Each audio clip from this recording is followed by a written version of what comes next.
పిండి వడియాలు ఒకటికి 8 కొలత అనమాట. వాటర్ ఒక చెంబు పిండి అనుకోండి, ఒక గిన్నె పిండి అనుకోండి, 8 నీళ్ళు వేసుకోవాలి. ఎసరు పెట్టుకోవాలి. ఎసరు పెట్టుకొని 7 గిన్నెలు ఎసరు పెట్టేసుకొని ఒక గిన్నెతోటి వాటర్ పిండి కలుపుకోవాలన్నమాట. బియ్యం పిండి, పొడి బియ్యం, ముడి బియ్యమే ఆడించాం.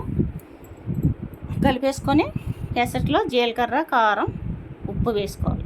నేను జీలకర్ర మాత్రమే వేస్తున్నాను. కారంని కొంతమంది శనగపప్పు వేస్తారు, పెసరపప్పు వేసుకుంటారు, చాలా రకాలు పెడతారు. ఓన్లీ బియ్యం పిండి వడియాలి. సగ్గు బియ్యం కానీ ఇంకేమి కలపట్ల.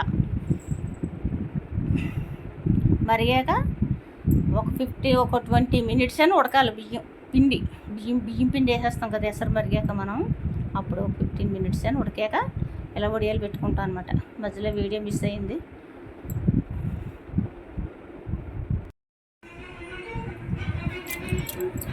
ఇలా తడపాలన్నమాట.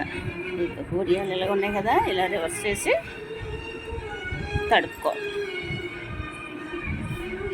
కొంచెం నానాక తీసుకోవాలన్నమాట. చూసారా, ఇలా తడిపితే అదే చూసారా, అది